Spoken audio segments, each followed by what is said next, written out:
Well, good afternoon, viewers. I'm joined this afternoon by the legendary financial advisor who I've known for many, many years, and both of us probably had more hair than we have now, Mr. David Maccabe.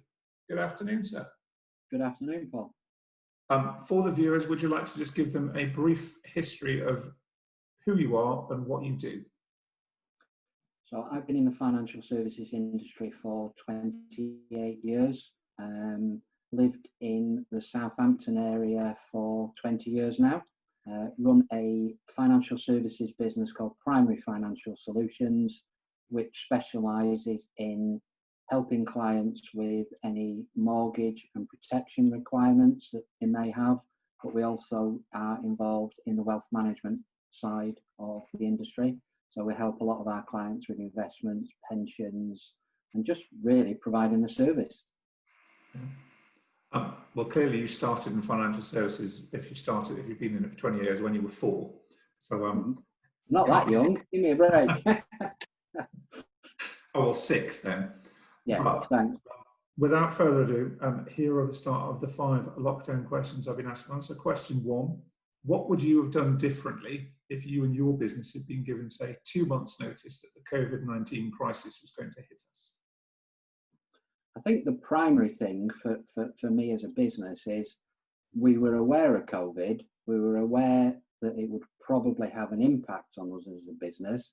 But I think like most businesses, we probably didn't take the action that we needed to until we were told to. So I had the conversation with Ian, my business partner, the day before lockdown was announced to say we need to close the office. So I think the big thing for me was we were then in a bit of a panic mode, trying to set up people who were working remotely from home, making sure that workstations were working properly, that phones were diverted. So I think that was the big thing for me, was the chance to prepare the staff. Also, the chance to prepare the customers, because everything was, as an industry and as a nation, everything happened overnight. I think it caused a lot of uncertainty with the clients that we've got and really what the way forward was. So I think really that's probably what I would change. I don't think you're different to 99.9% of businesses across the UK, really. No. So question 2, who or what has impressed you most during the past few months? I think I could probably single out people that have stepped up to the plate and gone above and beyond. But I think, in all honesty, Paul, I think all my staff have impressed me. I think their ability to adapt, their resourcefulness, and the way that they have coped with change very, very quickly, to the point that now, when we're looking at coming out of the lockdown, some of the staff are now saying to me, actually, maybe I prefer to work from home. Particularly if we've got some part-time staff who it works very, very well for. I also have been quite impressed with lenders. And I think the way that lenders panicked on day one and then slowly realised there was a resolution.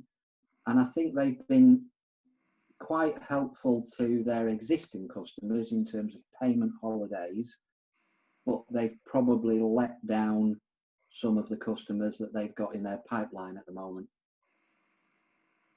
No, I'd agree with that. They did certainly panic, but they seem to be returning to the market in droves. Is that right, would you say?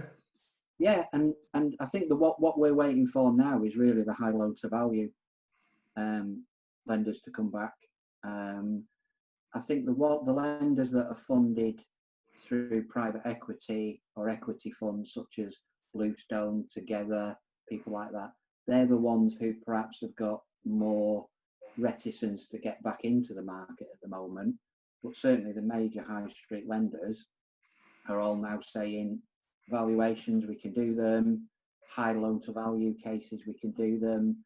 I think where there's a bit of a gap at the moment is probably around the clients that have got minor credit issues but are looking at the high loan to value cases under Help to Buy or new build properties, because I think there's no ability at the moment with a lot of them, and that's one area that needs addressing.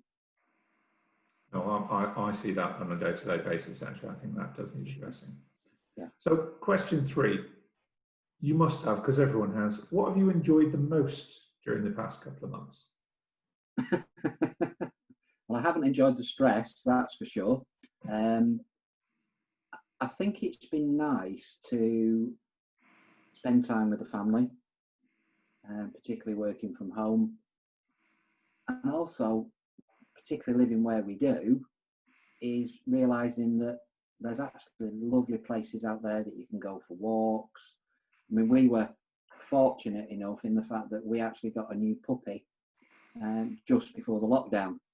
So we've spent a lot of time with the puppy, training her and doing all of that. And I think it's been, from a personal point of view, that's been good. But from a business point of view, I think it's also given us the chance to focus on the business, because probably a bit like you get so wrapped up in dealing with your customers and helping your customers and making sure they're getting the service that they need, that perhaps you lose the focus on looking at your business strategy and what's working and what isn't working and things like that. So you get the opportunity, I've found, to spend more time talking to people. And that's been a big difference. No, it has, albeit for the first few weeks I did feel I was like the Samaritans. Yeah. Every day you're like Samaritans, aren't you, in business? Yeah. So question 4. There is a change coming for the property industry and financial services industry. What do you think the biggest change will be when we get back to some form of normality that we had before March of this year?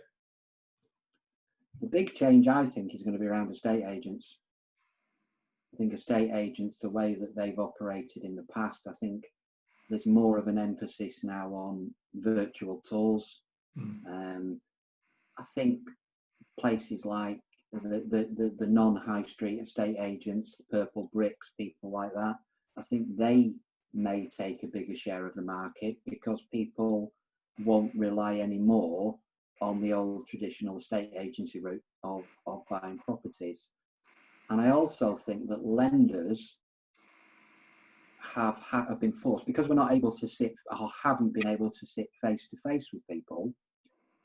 A lot of lenders now are accepting electronic signatures, they're accepting non-physical paperwork. So I think we know as a business that our paper consumption is down about 90%, because everybody's been having to do everything electronically. And I think provided you follow the data protection requirements and encryption and things like that, I think the future is going to be technology. And I think that's the big thing, Zoom, Microsoft Teams, things like that. The old traditional ways, I hope, are a thing of the past. No, I'd agree with that. I think technology is going to come in leaps and bounds. So probably COVID's forced us 5 to 10 years ahead of where we would have been. Yeah, because I think as an industry, we've always been traditionally quite old-fashioned. You get some paperwork and you print it when you don't need to. And I think you can. That is going to be the big change. So I'm quite looking forward to seeing the rainforests not being depleted as quick through paper consumption. Yeah, there is that advantage. Yeah. And last but not least, question 5. There must be something that you haven't been able to do because of the lockdown provisions that you're really looking forward to being able to do when some form of normality returns. So can I ask, what is that? Spending time with family that aren't living under the same roof. No. I think that's a real simple question to answer, because we're all getting exercise, we're all doing things like that, but we've all got family that we haven't been able to spend any time with. And I think probably 90% of the UK population would probably say that's what they're going to do first. No, I'd agree with that. Although, as I said to my mum yesterday, if she puts her house on the market up in Northumberland, I could go and visit the property and see her at a distance while she's in the garden as I'm doing a viewing. I can't actually go to her house. No. But you can go to the beach. Well, yes, go to the beach with thousands of other people, it seems. Well, thanks very much for that, Mr. McCabe. As My always, pleasure. very enlightening. And if anyone needs any financial services, then certainly David and his team at Primary are someone that you should bear in mind. So thank you very much for your time, sir. Thank you. Appreciate that.